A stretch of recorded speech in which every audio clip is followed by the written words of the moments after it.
कराची जलसे से बड़ी एक्सपेक्टेशंस हैं पीटीआई वालों को, इनके फॉलोअर्स को। आप क्या देखते हैं, क्या होने वाला है? जी जाहिर बात है, कराची पाकिस्तान का सबसे बड़ा शहर है।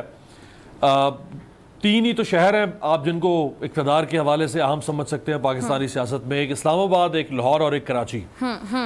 तो इस्लामाबाद में अब वो वापस आएंगे, लाहौर में वो जलसा करने जा रहे हैं शायद जुमेरात को। आज उनका ये कराची का जलसा है। कराची का जलसा इसलिए भी इमरान खान साहब के लिए अहम है क्योंकि कराची ही से ताल्लुक़ रखने वाली एक इत्तेहादी जमात उनकी MQM, जिसने दरअसल इमरान खान साहब के इस इक़्तिदार को आप उसमें आप कह लें कि उसको मुअत्तल कर दिया। और अगर MQM ना छोड़ती इमरान खान साहब का साथ तो आज इमरान खान साहब बरसर इक़्तिदार होते। तो उनको MQM के हवाले से भी गुस्सा है, शिकवा है।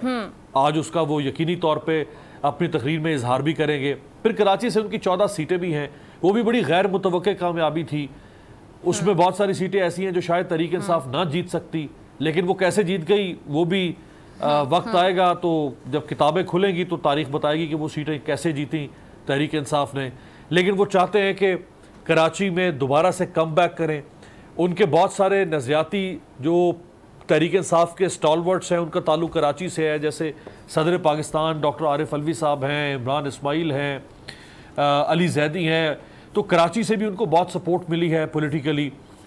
इससे पहले भी उन्होंने कराची में बड़े अच्छे जलसे किए बिलाशुबा, ख़ास तौर पे 30 अक्टूबर 2011 का जो उनका लाहौर का जलसा था, उसके बाद जो उन्होंने अगला जलसा किया वो कराची में किया, बड़ा पॉपुलर जलसा था। फिर 2013 के इलेक्शन से पहले उन्होंने जलसा किया कराची में, 2018 से पहले उन्होंने जलसा किया। तो कराची में उन्होंने जितने जलसे किए वो अच्छे जलसे थे, कामयाब जलसे थे। आज का जलसा भी यकीनी तौर पे बज़ाहिरन जो कुछ हम देख रहे हैं टीवी के ऊपर मनाजिर, वो एक अच्छा बड़ा जलसा लग रहा है। एक वक्त ऐसा आता है कि आप जलसे में लोगों के सर नहीं गिनते हैं कि इसमें 10,000 लोग हैं या 10 लाख लोग हैं। फिर आप कहते हैं कि जलसा कामयाब है या नाकाम है। ठीक है, क्योंकि जलसा का जो थ्रेशोल्ड है वो बाज़-औक़ात आगे निकल जाता है तादाद से। तो मैं नहीं कह सकता इस वक्त के इस जलसे में कितनी तादाद मौजूद। अच्छा, लेकिन मेरे पास सॉरी मैं आपकी बात काट रही हूं, यहाँ पे तो तादाद तो सारी गिने जा रहे होते कि कितने लोग नजर आ रहे थे, कितने सर नजर आ रहे थे। बल्कि बड़े सीनियर सहाफी भी, मैं किसी का नाम नहीं लूंगी, तस्वीर लगा के बता रहे होते हैं कि जलसा इतने लोग मौजूद थे या इतने नहीं थे, आपस में बहस चल रही होती है। अच्छा, मुझे बड़ा दुख होता है देखकर, आपको भी होता होगा बतौर सहाफी, कि यहाँ पे सहाफी पार्टीज बने हुए हैं कि सहाफी आपस में लड़ रहे हैं, कोई इस पार्टी को सपोर्ट करे, कुछ पार्टी को सपोर्ट करे। सहाफी का काम है खबर देना, आप खबर दें, आप रिपोर्ट करें जो हकायक हैं। आपको किसी पार्टी से इख्तिलाफ भी तो आप बताएंगे कि जलसा बड़ा था छोटा था। जी बिल्कुल, ये तो देखिए ना, दोनों तरफ है आग बराबर लगी हुई।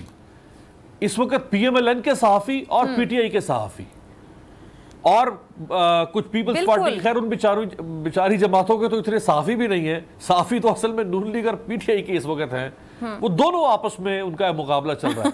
अच्छा, बड़ा दिलचस्प मुकाबला, यानी इतना नून लीग और PTI का अपने आपस में मुकाबला नहीं है। सही मायनों में पीपल्स पार्टी को हम जमहूरी कह सकते हैं कि जमहूरी पार्टी पीपल्स पार्टी का उनका कोई सहाफी नहीं है।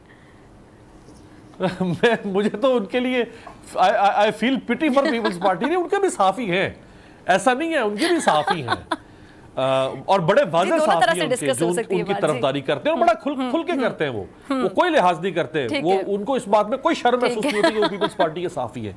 लेकिन वो शायद इतनी तादाद में नहीं है पीपल्स पार्टी के सहाफी जितनी तादाद में नून लीग के और PTI के हैं।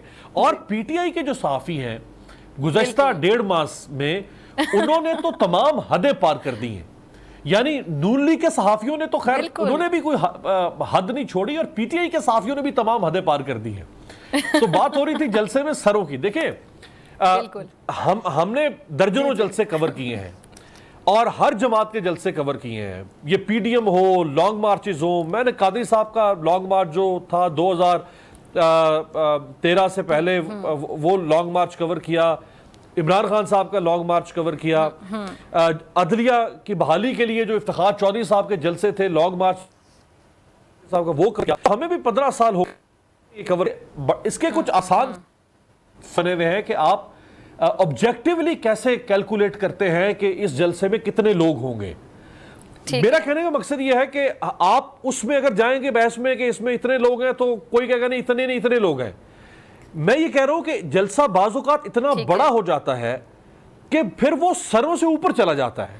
फिर आप ये कहते हैं कि जलसा कामयाब था या नहीं था, अच्छा जलसा था या नहीं था।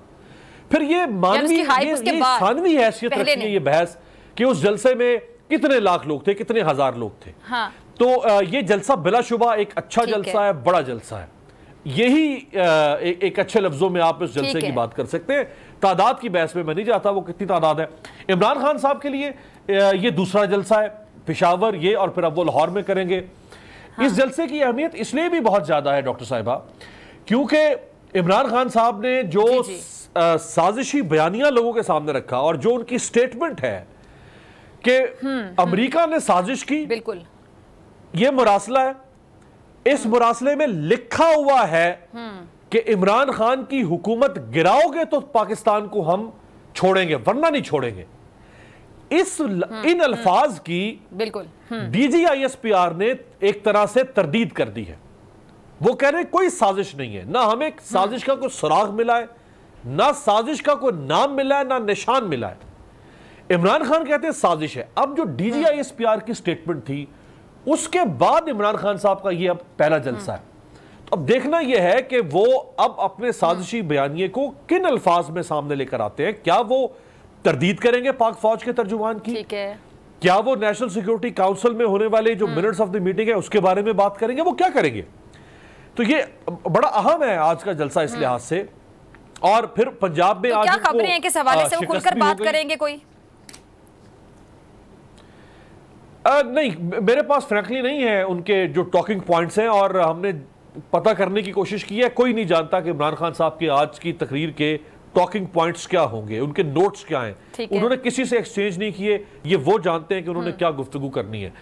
क्योंकि पंजाब में उनके इत्तेहादी परवेज इलाही साहब को शिकस्त हुई है, और PTI के लिए ये आप समझें कि दो अच्छा हो गया काम।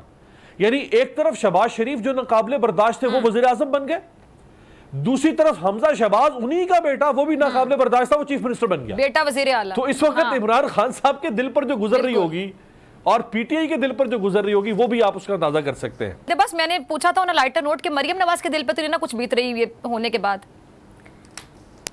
जी मैं बता रहा हूं कि मरियम नवाज साहिबा के दिल पर अब बीत नहीं रही है। मरियम नवाज साहिबा का दिल जो है वो तो अब फूले नहीं समा रहा।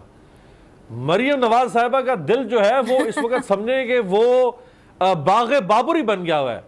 भाई उनके ऊपर 2016 में जवाल शुरू हुआ था जब पैनामा स्कैंडल आया। 2016 से पहले मरियम नवाज साहिबा एक तरह से इनकम्बेंट प्राइम मिनिस्टर के तौर पे इस्लामाबाद में मौजूद थी। वो वजीर आजम हाउस की मालकन थी, वो अन्नदाता थे उस वक्त वो और उनके वालिद मोहतरम, और उनको अपने सामने लग रहा था कि हमारा इक़्तिदार जो वो कभी खत्म नहीं होगा। फिर एक जवाल का सिलसिला शुरू हुआ शरीफ खानदान का। 2016 के बाद जाके 6 साल लगे हैं उस जवाल को वापस उरूज में तब्दील होने पे। 6 साल। इन 6 सालों में उन्होंने जेलें भी देखी हैं, उन्होंने अदालतों के धक्के भी खाए हैं, उन्होंने गिरफ्तारियां भी देख ली। उनके वालिद बाहर हैं, उनको एक अरसा हो गया है वो अपने वालिद से बिलमुशाफा मिल नहीं सकी। शहबाज शरीफ साहब का एक बेटा बाहर है, मरियम बीबी के भाई बाहर हैं। देखें ना बाप से मिल सकी ना भाई। तो उनके लिए तो ये बड़ी बात है कि भाई उनका चचा जो है वो वजीर आजम बन गया, उनका कजन जो है वो चीफ मिनिस्टर बन गया। पावर वापस फैमिली में आ गई, और इसी पावर के जरिए से अब उन्होंने अपना अगला इलेक्शन जो है उसको मैनेज भी करना है। इख्तिलाफात के हवाले से बहुत बात होती ना मेरे पास, मैं इस कॉन्टेक्स्ट में पूछना चाह रही थी। हाँ, लेकिन बहरहाल इमरान खान साहब से बेहतर है उनके लिए, उनके चचा और उनके बेटे। आप इख्तिलाफ कह रही हैं, जो जाती इख्तिलाफ है फैमिली में? जी बिल्कुल। देखिए फैमिली में जो इख्तिलाफ है वो अपनी जगह पे मौजूद है, लेकिन एक बात मैं आपको और आपके देखने वालों को बता दूं कि शहबाज शरीफ अपने भाई नवाज शरीफ का अपने वालिद की तरह एहतराम करते हैं। सब्सक्राइब करें और बेल दबाएं ताकि कोई खबर रह न जाए।